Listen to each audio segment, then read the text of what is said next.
Salut tout le monde, c'est Elodie. Bienvenue sur ma chaîne dédiée à l'économie domestique et à la propreté de la maison. On passe tout de suite au sujet.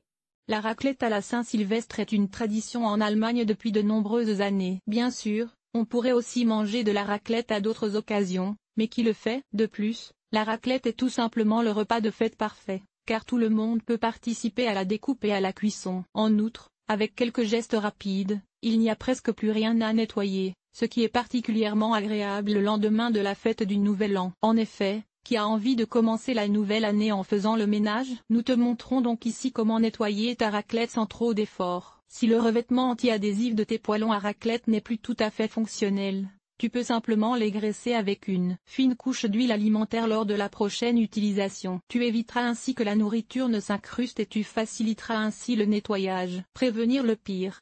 Bien sûr, tu ne veux pas déranger tes invités pendant le repas, mais la raclette génère de toute façon beaucoup de déchets. Il vaut donc la peine de placer une petite poubelle et du papier essuie tout à portée de main. Tes invités pourront ainsi jeter leurs déchets et nettoyer les poêlons de temps en temps. Cela ne dérange personne, mais tu évites de faire brûler beaucoup de choses que tu devrais sinon frotter péniblement après le repas. Nettoyer une raclette brûlée, d'abord tout faire tremper. Mais même si ta raclette est brûlée, il vaut mieux l'aborder avec légèreté, même après la fête. Fais tremper tous les éléments de ta raclette qui peuvent rester longtemps dans l'eau. Cela comprend normalement les poêlons avec poignée en plastique et le plateau de cuisson, à condition qu'ils soient complètement amovibles et qu'ils ne soient pas en pierre naturelle. Pour le trempage, tu mélanges de l'eau chaude avec un peu de produit vaisselle comme celui de cette génération dans un évier ou dans un grand bol. Ensuite, tu mets la poêle et la plaque de cuisson dans l'eau et tu les laisses tremper, de préférence pendant une nuit. Attention, les spatules et les poêles à manche en bois ne doivent être trempées que brièvement,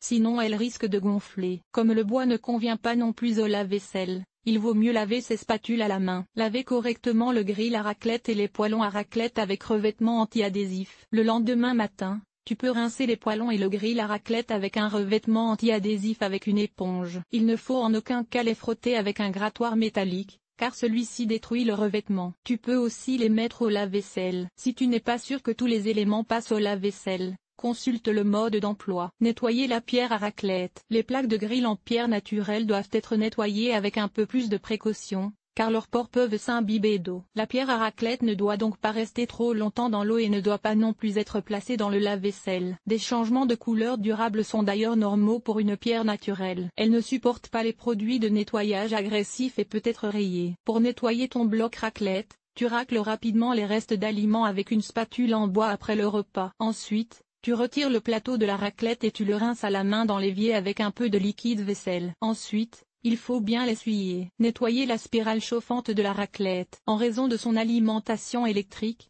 le serpentin chauffant ne doit pas entrer en contact avec beaucoup d'eau. De plus, des tentatives de nettoyage trop brutales peuvent détruire son revêtement. Le mieux est d'essuyer le serpentin chauffant de la raclette avec un chiffon doux et légèrement humidifié. En général, cela suffit.